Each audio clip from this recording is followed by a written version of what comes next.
Saya pernah bilang sama Anda, tanya sama Anda entah berapa tahun yang lalu,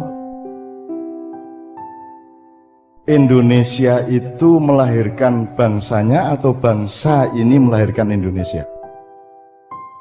Jadi bapaknya yang mana? Indonesianya apa bangsanya? Bangsa melahirkan Indonesia. Oke. Lah bangsanya itu bangsa apa? Karena sekarang disebut bangsa Indonesia. Membingungkan enggak? Bangsa yang melahirkan Indonesia itu sekarang menyebut dirinya bangsa Indonesia. Jadi Wak Karjo duwe anak jenenge ya Karjo. Kan gitu. Nah, bangsa yang melahirkan itu bangsa apa? Yang melahirkan Indonesia itu. Itu pertanyaan tidak harus dijawab malam hari ini, cuman Anda harus terganggu oleh itu. Oke, saya teruskan. Indonesia umurnya berapa? 70 tahun, betul? Bangsa yang melahirkannya berumur berapa? Pertanyaan yang tidak usah dijawab malam hari ini. Kalau kamu tidak mempertanyakannya, berarti kamu tidak akan pernah mengenal siapa dirimu, karena kamu tidak pernah mengenal asal-usulmu. Yang namanya bangsa tadi yang melahirkan Indonesia itu dimulainya sejak kapan? Sejak abad 15 kek? Sejak abad 10 kek? Sejak abad 7 bareng sama Kanjeng Nabi, atau sejak kapan? Atau sejak Aji Soko? Atau sejak kapan? Itu nenek moyangmu kan? Jadi Anda kenal nenek moyangmu apa tidak?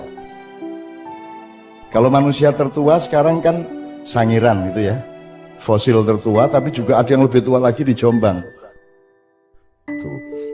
Oke, itu sudah dua pertanyaan yang kita belum bisa menjawab pada malam hari ini ya teman-teman sekalian ya. Pertanyaan saya berikutnya, Anda ini katakanlah bangsa yang melahirkan Indonesia itu katakanlah upamane bangsa Nusantara, upamane ya, upamane bangsa Nusantara. Saya tidak akan ngeklaim, saya juga tidak akan membantah atau menegaskan, tapi pokoknya XA-nya itu katakanlah bangsa kita itu bangsa Nusantara. Di sini kita belok sedikit. Apakah kalau orang Sunda berarti bukan orang Jawa? Sejak kapan orang Sunda dan orang Jawa itu orang lain? Sejak kapan itu? Kalau kita tidak tahu berarti kita tidak mengerti diri kita, benar nggak? Apakah kalau orang Palembang, orang Bengkulu, orang Bugis itu berarti bukan orang Sunda dan bukan orang Jawa? Sejak kapan? Oh, mungkin sejak tahun 1928 ya. Yong Yava, Yong Ambon, Yong apa lagi deh? Gue ki ora ngerti toh wajan 1928 ya ora ngerti toh wajan. Oke.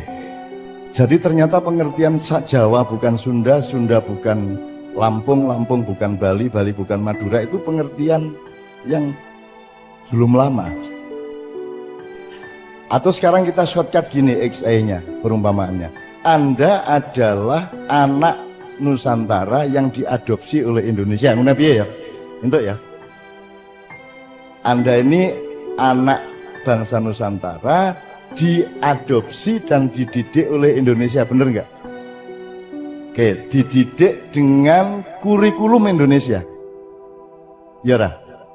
Nah, kurikulum Indonesia ini ya, hukumnya, konstitusinya, pendidikannya, persekolahannya, ilmu sosialnya, pemahaman-pemahaman sejarah, antropologi, sampai arkeologi, sampai apa, semua itu kurikulumnya mbahmu Nusantara tadi atau kurikulum orang lain? Nah, jadi Indonesia itu keluargamu apa orang lain? Nah, Anda yang di Fakultas Hukum tinggal lihat, ini hukum yang kamu farisi dan kamu jalankan sampai hari ini hukum adopsi atau hukum dari orang tuamu sendiri? Adopsi. Jadi Anda tidak pernah mengenal bapakmu sendiri. Ngomong hukumnya piye, politiknya piye, kepemimpinannya piye, nek nggawe kabinet piye. Gitu loh. Karena di dalam demokrasi tidak ada bedanya antara emas dengan berlian, dengan batu, kerakal, dan kerikil, karena masing-masing gumpalan itu punya hanya satu, yaitu hak suara satu tok. Kan gitu ya. Ambok kue iki sarjana kaya ngopo apa kue iki kere, kue nek nang kotak pemilu podo suaranya ya ora. Itulah demokrasi. Jadi demokrasi, kalau Anda ikut demokrasi, salah satu kerugiannya adalah Anda tidak bisa membedakan batu dengan mutiara, benar nggak?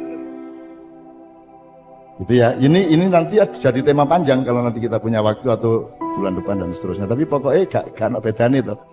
Jadi sekarang masyarakat Indonesia ini yang dididik oleh Indonesia ngerti nggak bedanya orang bermutu dan orang tidak bermutu? Ngerti nggak bedanya batu sama berlian? Ngerti nggak rakyat kita? Nggak ngerti? Ngerti apa enggak? Ini XA ya, saya tidak ngeklaim. Kalau orang tidak mengerti bedanya batu dengan emas, kui resikonya apa? Kowe dikai watu ya orang ngerti nek kui watu, kowe dikai emas ya orang ngerti nek emas toh. Atau kowe dikai watu dicat kaya emas ya orang ngerti toh kowe. Kowe dikai wedhus dipupuri dadi presiden ya orang ngerti toh kowe. Karena kamu tidak mengerti bedanya. Kalau raja dulu, dan harap diingat bahwa di dalam Al-Quran tidak ada negara, yang ada adalah muluk, malik gitu ya. Saya tidak mengatakan bahwa saya akan mendirikan kerajaan ya, tapi pokoknya ngono lho ya. Ngono lho ya. Di Quran yang ada itu cuma Raja Sulaiman, Raja Daud, Fir'aun dan seterusnya, Bugari milih. Tapi pokoknya kalau pemilihan raja sebenarnya tidak sukar, karena sehari-hari kita tahu mana orang bermutu, mana tidak bermutu. Tapi di Indonesia ini semutu apapun kamu, kalau nggak ikut Golkar, kalau nggak ikut PDIP, kalau nggak ikut parpol-parpol, kamu tidak akan bisa menjadi apa-apa, bener nggak? Wes iki terus ke dhewe. Sebab ini simulasinya ombak banget. Nah, dengan kata lain, kalau saya tarik garis agak jauh, saya ingatkan kembali, berarti Anda ini dididik oleh bapak ibumu atau dididik oleh pengadopsi. Jadi kamu tidak mengenal apapun kecuali pendidikan adopsi tadi, benar? Jadi pengenalanmu terhadap bapakmu itu berdasarkan adopsi atau orang yang ngasuh kamu. Nah, kira-kira orang yang mengasuh kamu sekarang itu seneng sama bapakmu atau dulu menjajah bapakmu? Jadi kira-kira kayak nek ngomong bapakmu ngapusi apa tenanan? Ah, cetha wisan wis tekani. Nah, jadi sekarang jelas ya. Jadi sekarang mohon Anda belajar untuk la ilaha. Karena ilallahmu itu versi adopsi, bener nggak? Gajah Mada siapa? Belanda dulu bagaimana, nama Indonesia itu yang bikin siapa, dan seterusnya. Seluruh pengetahuanmu mengenai negaramu dan bangsamu ini berdasarkan orang yang dulu ngidak-idak mbahmu, ya rata. Nah wes, kita nggak benci loh ya. Orang Jawa kan diidak-idak malah seneng. Loh, betapa tidak ada manusia sedahsyat manusia Indonesia. Aku tahu ketemu bocah Lamongan ki nyambut gawe Arab ki nek wis panas kan nganti 55 56 lho Mas derajat Celcius. Oh, panas kaya ngono kae nyambut gawe tukang batu, coba piye kuwi. Kuwi nek wong Bangladesh wis dadi areng. Kuwi cacah tahan. Itu tidak merubah mentalnya, terus mereka siang istirahat 1-2 jam ke Madinah, ke masjid, ketemu saya di masjid, dan tidak terpengaruh mereka oleh kesengsaraan itu orang Indonesia.